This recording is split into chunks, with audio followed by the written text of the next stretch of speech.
তারা বলে আল্লাহ তাআলার দেহ আছে। আল্লাহর ব্যাপারে দেহবাদের আকীদায় যারা বিশ্বাসী হয়, আল্লাহর ব্যাপারে যারা দেহবাদের আকীদায় বিশ্বাসী হয়, এই দেহবাদের আকীদা আমাদেরকে বুঝতে হবে। ইহুদিদের আকীদা, ইহুদিবাদের আকীদা, দেহবাদের আকীদা পোষণ করে লামাজহাবি শায়েখরা। ঠিক মুসলমান ভাইরা আমার, আল্লাহ পাক রব্বুল আলামিনকে আরশের মধ্যে সীমাবদ্ধ করে দেয়। আল্লাহ তাআলা কোন স্থান, কোন কাল এবং কোন অবস্থার মধ্যে আবদ্ধ হওয়ার থেকে ঊর্ধ্বে তারা আল্লাহ তাআলাকে বলে আল্লাহ পাক রব্বুল আলামিন নাকি আরশে সীমাবদ্ধ, অন্য কোথাও আল্লাহ নাই। এই ধরনের বাতিল আকীদা তারা আল্লাহর ব্যাপারে পোষণ করে। এটা মারাত্মক, এত বড় মারাত্মক। আমার জানা মতো এই ফিরকাকে আল্লাহ পাক রব্বুল আলামিন নিজে যে ফিতনাবাজ বলেছেন, পৃথিবীর এমন কোন বাতিল ফিরকা নাই যাদেরকে স্বয়ং আল্লাহ তাআলা ফিতনাবাজ বলেছেন। কোথায়? সূরা আলে ইমরান, সূরা আলে ইমরানের আয়াত নম্বর 7, সূরা আলে ইমরানের 7 নম্বর আয়াতে আল্লাহ পাক রব্বুল আলামিন বলেন হুয়াল্লাযী আনজালা আলাইকাল কুরআন। এখানে সূরা আলে ইমরানের একেবারে শুরু থেকে 7 নম্বর আয়াতটা একটু আমরা যদি খেয়াল করি, এখানে দেখব যে আসলে এদেরকে যে স্বয়ং আল্লাহ পাক রব্বুল আলামিন ফিতনাবাজ বলেছেন। দেখুন, হুয়াল্লাযী আনজালা আলাইকাল কিতাবা মিনহু আয়াতুন মুহকামাত। আল্লাহ তাআলা বলেন, আল্লাহ পাক রব্বুল আলামিন আপনার উপরে কোরআন নাযিল করেছে হে রাসূল। আর এই কোরআনের মধ্যে দুই শ্রেণীর আয়াত আছে। কিছু আছে মুহকাম, যার অর্থ একবারে স্পষ্ট, আর কিছু আছে মুতাশাবিহ, যার অর্থ অস্পষ্ট। তো ফাআম্মাল্লাযীনা ফি কুলুবিহিম যায়গুন, যাদের অন্তরের মধ্যে বক্রতা আছে, কুটিলতা আছে, টেরাপনি আছে, তারা কি করে? ফায়াত্তাবিউনা মা তাশাবাহা মিনহু, তারা অস্পষ্ট আয়াতগুলোর পেছনে পড়ে। কেন পড়ে? আল্লাহ তাআলা বলেন ইবতিগাল ফিতনা, ফিতনা করার জন্য। কি করার জন্য? ফিতনা করার জন্য। এখন আসুন, আল্লাহ তাআলার হাত পা থাকা, আল্লাহ তাআলা আরশে থাকা, এই বিষয়গুলো স্পষ্ট না অস্পষ্ট? অস্পষ্ট। এগুলোর পিছনে পড়া নিষেধ। আল্লাহ তাআলা বলেন এর পিছনে যারা পড়বে তারা হলো ফিতনাবাজ। আপনি বুখারী শরীফ এবং মুসলিম শরীফ দুই কিতাবের হাদিস, মিশকাত শরীফ প্রথম খণ্ডের 28 নম্বর পৃষ্ঠায় 151 নম্বর হাদিস হিসেবে পাবেন। হযরত আয়েশা সিদ্দিকা রাদিয়াল্লাহু তাআলা আনহা থেকে বর্ণিত আছে এই হাদিস শরীফটা।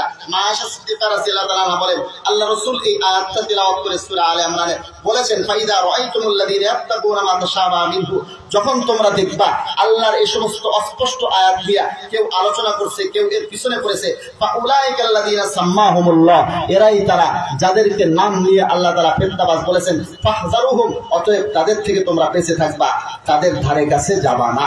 তো মুসলমান ভাইরা আমার, আল্লাহ পাক রব্বুল আলামিন এই ধরনের গ্রুপকে, যারা আল্লাহ তাআলার ব্যাপারে এরকম বাজে আকীদা পোষণ করে, তাদেরকে ফিতনাবাজ বলেছেন। এবং রাসূলুল্লাহ সাল্লাল্লাহু আলাইহি ওয়াসাল্লামের ব্যাপারেও তাদের আকীদা সমস্যা।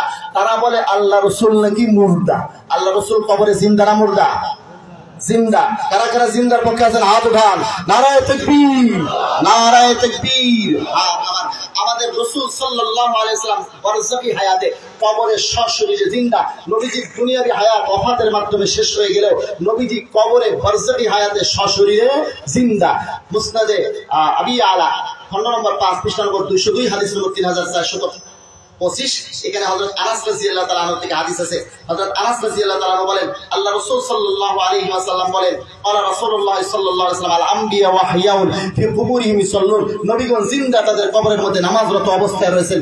মুসলিম শরীফ 1 নম্বর খণ্ডের 96 নম্বর পৃষ্ঠায় এখানে মেরাজের ঘটনা যেখানে আলোচনা আছে। মুসলিম শরীফ 1 নম্বর খণ্ডের 96 নম্বর পৃষ্ঠাতে মেরাজের ঘটনা যেখানে উল্লেখ করা হয়েছে। আল্লাহর হাবিব সাল্লাল্লাহু আলাইহি ওয়াসাল্লাম বলেন, মেরাজের রজনীতে আমি যখন বাইতুল মাকদিসের কাছ দিয়ে গেলাম হযরত মুসা আলাইহিস সালামের কবরের পাশ দিয়া, তখন দেখলাম ফাইদা মুসা আলাইহিস সালাম কাইমুন ইউসাল্লি, মুসা আলাইহিস সালাম দাঁড়িয়ে নামাজ পড়ছেন। তাহলে আম্বিয়া কিরাম কবরে জিন্দা না মুর্দা? যারা বলে মুর্দা, তাদের আকীদা কি নবীর ব্যাপারে ঠিক আছে? সাহাবীদের ব্যাপারেও তাদের আকীদা ঠিক নাই। মুসলমান ভাইরা আমার, আমি আপনাকে দেখাই সাহাবীদের ব্যাপারে তারা কি জঘন্যতম আকীদা পেশ করে। তাদের বক্তব্য শুনাইলে তো অনেক বক্তব্য শোনানো যাবে। আমি লিখিত তাদের যে কথাগুলো আছে সেখান থেকে দুই একটা দেখাই। ফতোয়া উলামায়ে হাদিস খণ্ড নম্বর 6 পৃষ্ঠা নম্বর 371। এখানে লিখতেছে, সাহাবী কা আমল দলিল नहीं होता, সাহাবীদের আমল শরীয়তের দলিল হয় না। তারপরে চলুন আসলি আহলে সুন্নাত की पहचान 215 পৃষ্ঠায় লেখে, खुलाफाए राशिदीনের ব্যাপারে उनके मसाइल पर गौर किया जाए तो कई मसाइल में उनकी गलतियां हैं। खुलाफाए राशिदीনের সিদ্ধান্তগুলো চিন্তা করলে দেখা যায় তাদের নাকি অনেক সিদ্ধান্তই ভুল। আপনি চলুন তরিকা মুহাম্মাদি, এই তরিকা মুহাম্মাদি 41 নম্বর পৃষ্ঠায় এখানে আছে, बहुत से साफ साफ मोटे मोटे मसाइल ऐसे हैं कि हजरत फारूक आजम ने उनमें गलती की। অনেক সহজ সহজ মাসলা রয়েছে যেগুলোতে হযরত ওমর ফারুক রাদিয়াল্লাহু তাআলা আনহু ভুল করেছেন। আপনি বুখারী শরীফের মধ্যে হাদিস পাবেন, বাবু মানাকিব ওমর ইবনে খাত্তাব, হযরত ওমর ইবনে খাত্তাব রাদিয়াল্লাহু তাআলার মানাকিব যেখানে আলোচনা আছে, আল্লাহ রাসূল বলেন, ওমর তুমি যে রাস্তায় চলো শয়তান সেই রাস্তায় চলতে পারে না। কাজেই কোনো বাতিল হযরত ওমরের রাস্তায়